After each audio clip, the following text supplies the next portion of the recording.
Nigeria-China relations is upbeat, and perhaps these are the best of times yet in bilateral relations between the two countries. The just concluded Forum on China-Africa Cooperation FOCAC in Beijing, China, which was attended by most African leaders, including President MUHAMMADU Buhari, was yet another productive outing for Africa, as the People's Republic of China pledged a $60 billion credit package of aid, investment, and credit facility to Africa.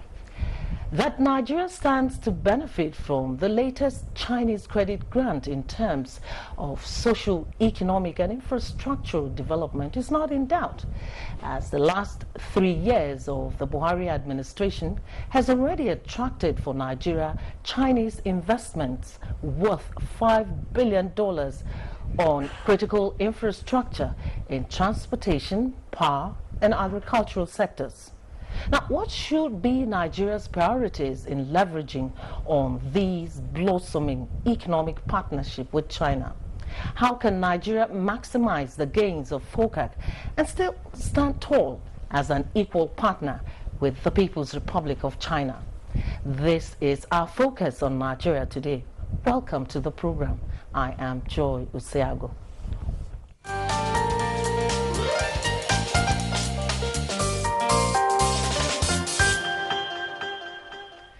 To discuss the topic leveraging on Nigeria-China relations, we have in the studio two distinguished guests.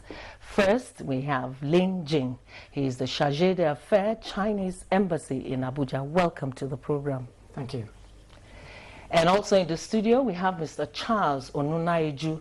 He is the Director, Center for Chinese Studies and Independent Research Think Tank, based here in Abuja, the nation's capital. Many thanks for joining us, Mr. Charles Onunaiju. Thank you.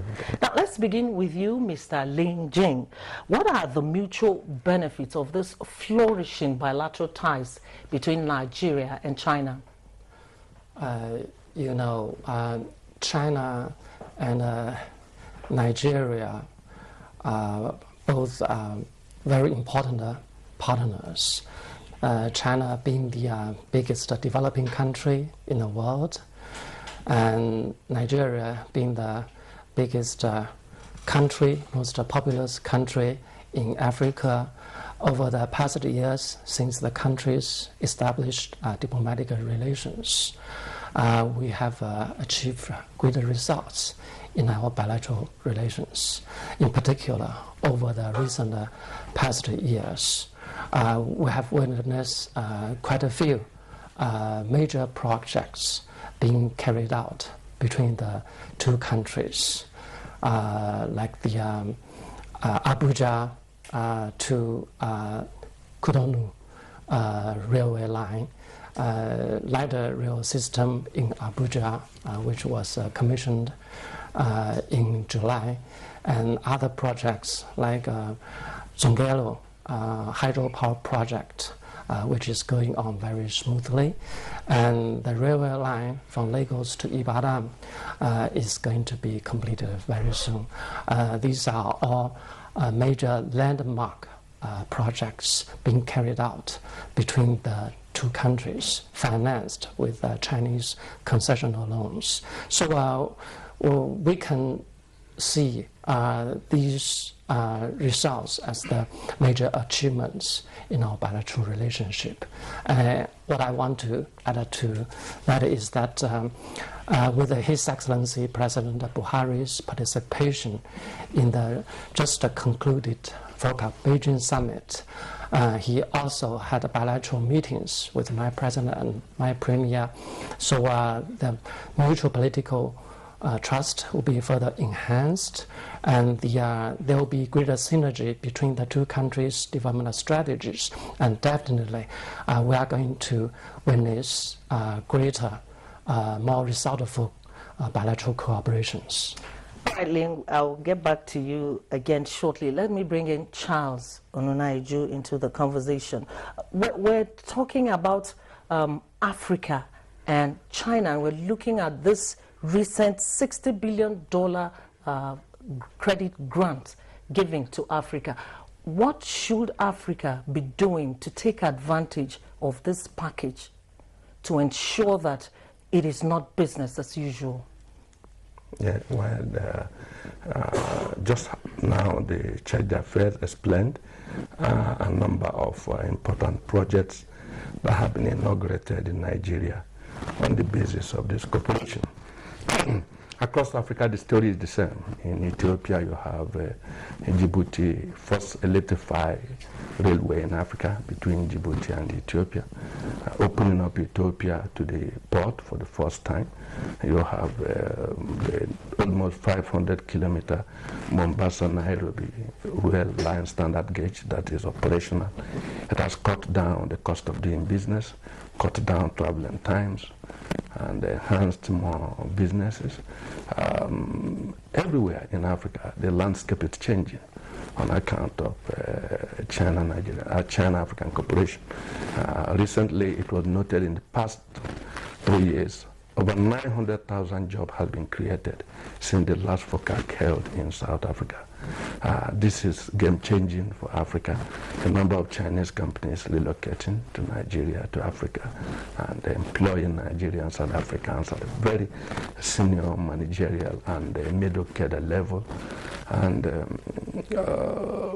what we can say about the recent initiative by President Xi Jinping, we could now talk about 10+8, the 10 plans he initiated in 2015 and provided $16 billion funding support. Now he also outlined 8 initiatives. So if you add 10+8 and then $120 billion available to Africa in 6 years, I think that is quite transformational. And how Africa engages with this is also dependent on the leadership of the continent. Yes, I was just going to go through that because a few people, some school of thought have argued. I was reading yesterday on the net where someone did a critical analysis of what is going on. And the concern was more on the African side about the level of seriousness. Of course, from the discussions coming out of FOCAC, you could tell that the Chinese are really into this project. But looking back at Africa, how many people are willing to put in their best to ensure that this opportunity does not go the same way? All I can say is that African leadership appear to be sensitive to the historic opportunity of China, the historic opportunities of China-African cooperation. I think they are very sensitive. You could listen to them in Beijing. I think they meant business. They understood this friendship, this partnership is historically transformational, and it appears to me they're also very serious to engage the process. All right, let's go to Lin now. I want us to focus on the Mambila project. What level of Chinese expertise will go into this project for Nigeria? Well, for the Mambila project, I do not have enough information about that project, but as far as the available information is concerned, it seems that there are some stages of analysis, like the environmental impact assessment should be carried out properly, and the documents should be handed over to the relevant authorities of China. Well, I want to bring you back, Charles, into the conversation. We're looking at Ajaokuta Steel now. That is one area that a lot of people have been waiting to see how far we can go with the resuscitation of Ajaokuta Steel. Is that a project that we should focus on, and do you think that will be feasible under this arrangement? Well, I don't think Ajaokuta is currently under but I think Nigeria signed a landmark MOU in Beijing today, to key into the Belt and Road process, the initiative of the Chinese leadership to build a framework of global connectivity cutting across transport arteries. Nigeria formally signed an MOU in Beijing today to become a partner in the Belt and Road construction. I think that's a huge opportunity to attend to some of these key infrastructure projects. I believe that some of these key infrastructure projects that are fundamental to re-engineering the economy could well fit into the Belt and Road process. So I think the Nigerian leadership need to explore the opportunity of the Belt and Road Initiative, which they have signed today in Beijing, making them a formal partner. I think that is very important. Under that process, most Nigerian major projects that are related to rebuilding the economy can be supported through a number of financial mechanisms that currently exist. The Silk Road Fund, the Asia Infrastructure and Investment Bank, and the New Development Bank of the BRICS. I think these financial outlines can support Nigeria's most infrastructure project if we take advantage of this important memorandum we signed today with China to become a partner in the Belt and Road process, which is already global. A number of countries has become partners. Yeah. All right, a critical mass of Nigerians, especially in the private sector, also went for FOCAC, and from most of the reports coming from there from our correspondents, it was obvious that they were also meeting their Chinese partners, you know, to discuss, also sign a few agreements here and there. What role can the private sector play in this initiative? Well, the private sector is always a welcome partner. Most of the businesses in Africa, over 10,000 companies, from the report of McKinsey and Company, which was issued last year, over 10,000 Chinese companies are in Africa. Some of them are also private companies doing businesses. So I think it is welcome. Already there is a very strong initiative to drive reindustrialization made in Nigeria with China. Partnership, private sector partnership. So the space, the opportunity of China-Nigerian cooperation is too wide and can accommodate private businesses of all levels, the big ones, small scales, and the emerging ones. It's really an open space that can accommodate all genuine partners who want to participate in the process. So I think most of the private companies or private entrepreneurs that were in Beijing will also find partners among their Chinese counterparts. Yeah. Then you, as the chargé d'affaires, I'm sure you've spent a couple of years here in Nigeria, if I'm not wrong. What are some of the strategies or what Nigerians need to do to take advantage of this opportunity that has come to us? And that's speaking from your experience in China and helping Nigeria to leverage on that. Well, first, let me add a few words to what I said previously about the Mambila project. We know that this project is the top priority to Nigerian government, and for us, my government, we have also attached a great importance to this project. But just like I've said, that involves lots of very technical professional work. So let the professionals, in particular banks, do their job. For how to implement the results of FOCAC Beijing Summit on the ground, I believe that Nigeria has lots of projects on their program. Now the best policy is to analyze all this project and maybe prioritize all this project. And we need to have further more detailed discussions about all the projects. All right. You're watching Nigeria Today, and we're discussing how Nigeria can leverage on economic relations with China for infrastructural development and the much-needed economic diversification. A break beckons at this time. Please stay with us.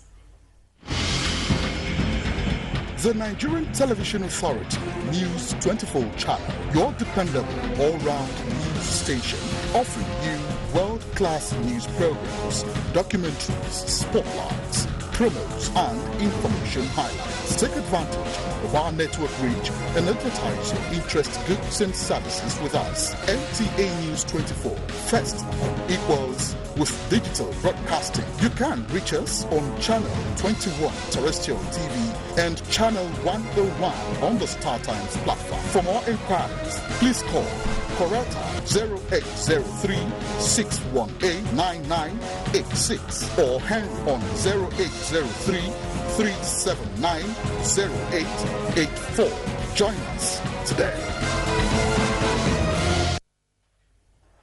Thank you for staying tuned. The program is Nigeria Today, and we're looking at leveraging on Nigeria-China relations. And we still have our two guests in the studio. Thank you for staying on with us. Charles, I want us to take it off from where Ling stopped. He made reference to a very crucial issue when he was talking about the importance of implementation, and he did talk about prioritizing. How valuable is that in terms of leveraging on this opportunity? Well, of course, His Excellency made very clear statement about prioritizing issues that are of national importance to us, strategic and critical sectors that will be aligned with the economic recovery and growth plan. Already we have a plan, so all we need is to define the priority areas and areas of cooperation with China that can align with these national priorities. So I think, of course, that has to do with efficiency of our bureaucracy and then foresight, strategic foresight of our leadership. And it is for us to do this. The efficiency of our bureaucracy, their competence, and to drive the process, because it's an open process. Now, China has provided this support. Of course, it's not exclusively from Nigeria. You have 54 African countries having diplomatic relations with China. So I think we have to define our priorities in the context of what the opportunity that is presented. And like I said, this has to do with the competence and efficiency of our bureaucracy, the targeted foresight of our leadership. That will play a role in how we assess some of these opportunities and leverage them to drive our own development. Obviously, from the meetings held in China, you could tell from the president's body language and his presentations that he means business. This is not the usual old business that we talk about. And if that is coming from the leadership, it shows that they are ready to move this nation to the next level. So let's look at after FOCAC. They're coming back now. Many African countries were there, and everybody is going back to re-strategize. What do you expect from the Nigerian delegation as soon as they get back? Like we used to say, yeah, to hit the ground running, never to waste a minute, to get started, put the whole things together, and begin to drive the process. Don't let the momentum die away. Seize the moment, seize the opportunity, and drive the process. I think, interestingly, FOCAC has a mechanism for follow-up in between, so there's no dull moment in FOCAC. There is always a continuous process. Between the 3 years of either ministerial conference or summit, there is a whole range of activity that is built in as follow-up mechanism, as follow-up process. So I think Nigerian leadership, like you have said, showed exemplary commitment to leverage on the opportunities of China's support for Africa. And if they bring that kind of enthusiasm to implementation, next 3 years will be remarkable for Nigeria. All right, Ling, just as a follow-up to what he just said, they're coming back, and we expect that they'll hit the ground running so that there's no window of delay and all that. The Chinese embassy is in Nigeria here, and I want to believe that it is your desire that Nigeria succeeds. How do you intend to support this delegation as soon as they get back? Charles is completely correct. Yes, there are results, and there is a 60 billion financial pledge. But to implement all these initiatives, to carry out all the projects, it's not an easy one. I can still recall that since Johannesburg summit in the year 2015, well, my colleagues at the embassy and my colleagues in all the countries' embassies are working very hard, because it's not easy to carry out and make sure that all the projects are efficient and successful. So yes, we need to work very hard. We need to speed up, and in this regard, we'll be ready to coordinate, to collaborate with all the line ministries to push forward all these initiatives and projects. All right. When you have fora like this one, and you have a lot of people talking about it, and there are shades of opinions. Some people have concluded that, China is coming to take over Africa. This is another form of colonialism. How would you react to that? Nobody is going to believe that. China-Africa relationship has its own uniqueness. We have a very rich legacy that we have inherited over the past decades. The philosophies and the principles which has been guiding China-Africa relationship, like friendship, equality, mutual benefit.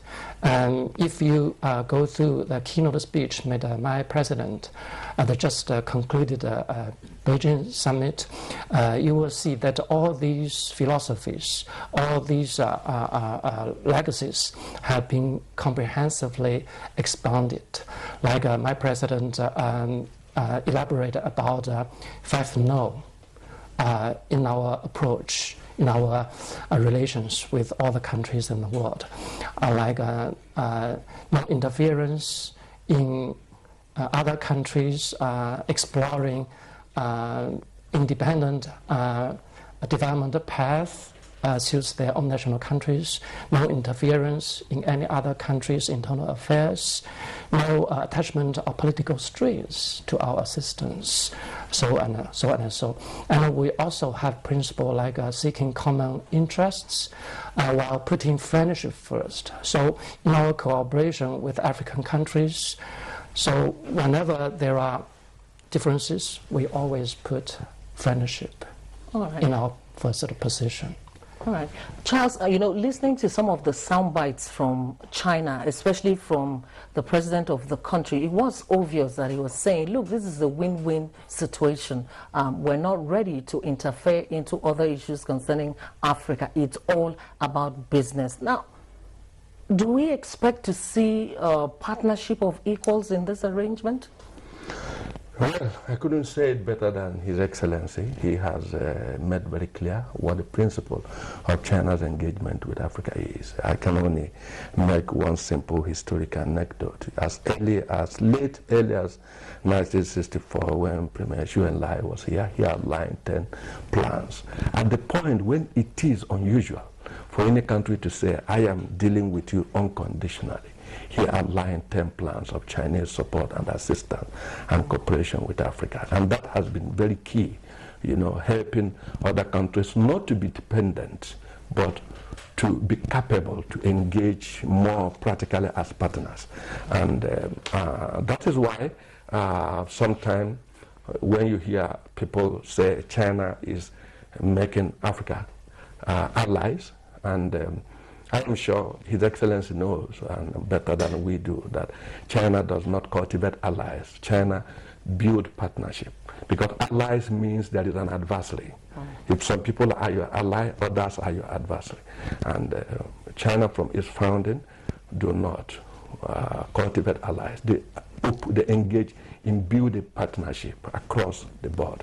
So I think from this, it is very clear that the partnership between China and Africa is a win-win. African leaders testify to it. I can say it better than Ramaphosa, better than President Buhari, better than all the African leaders who were in Beijing. They are key players, they are actors, they are engaged directly in this.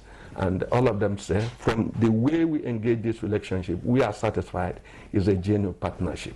So if the African leadership at the highest level agree that this is genuinely a partnership, I mean, it is difficult for anybody to suggest it is otherwise. All right, this is a good deal for Africa. I want to thank you very much. That's the program for today. We want to thank Mr. Lin Jing, the Chargé d'Affaires, Chinese Embassy in Abuja. Many thanks for joining us on the program.